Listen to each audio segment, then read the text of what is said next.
President Obama's biggest gamble. That is the subject of this evening's Talking Points memo. All this talk of debt and deficits is deadly boring, but when you strip out all the math and BS, you get down to one very fascinating thing.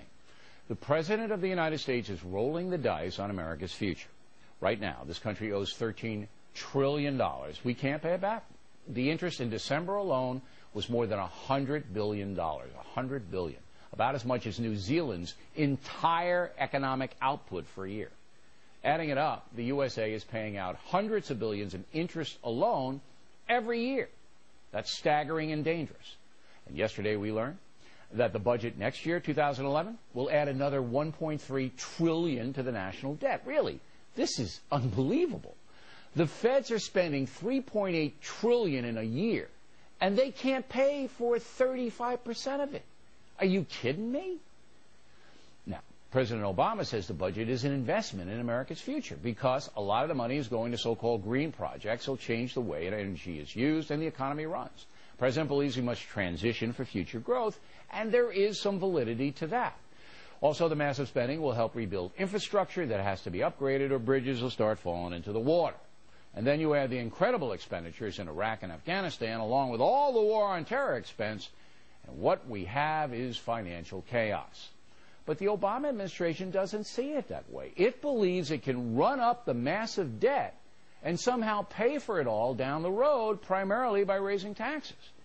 People like me will soon pay about 50% of their income in taxes, and corporations will get hit as well. But corporations can pass the tax expense on to you, and they will. So in effect, everybody will pay more for nearly everything. Not good when the economy is stagnant. In addition, the capital gains tax goes up 5 points to 20%. This will inhibit investment in America, another big risk. As you may know, liberal philosophy holds that the federal government has a responsibility to redistribute income and level the playing field for all Americans. But the truth is, we simply can't afford to do it, not with 320 million people. Sweden can do it. They have 9 million, but not us. And we have to fight the world's villains. Sweden does not. Talking Points is afraid that the entire financial system in this country will collapse under the mountain of debt. If that happens, there will be no playing field to level. It's a scenario too frightening to think about. Simply put, the feds need to stop spending. They need to cut across the board, get out of Iraq as fast as we can, and stop the social engineering. But I don't expect President Obama to do any of that with the exception of Iraq. So there's no question the huge federal spending is the president's biggest gamble.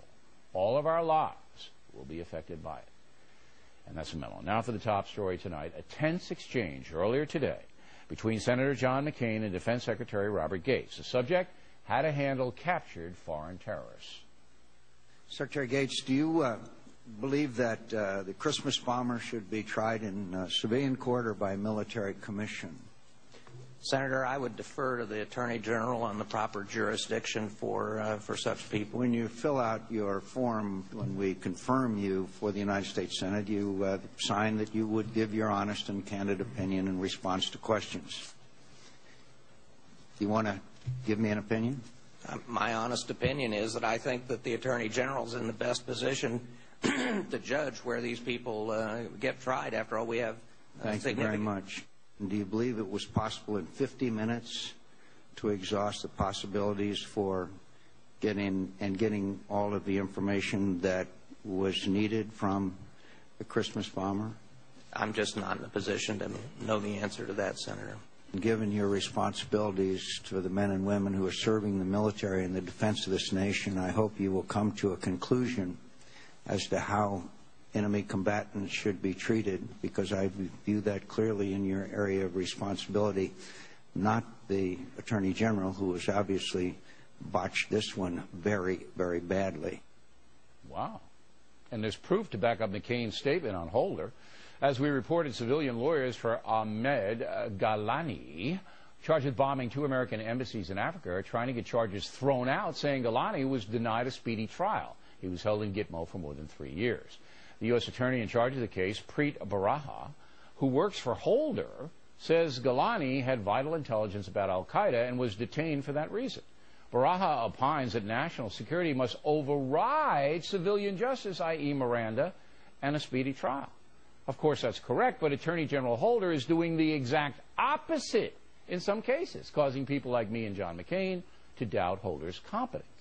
Now, most Americans agree with Senator McCain. Civilian trials for captured overseas terrorists aren't necessary and create more problems than they solve. And the lack of interrogation in the underwear bombing case is simply embarrassing.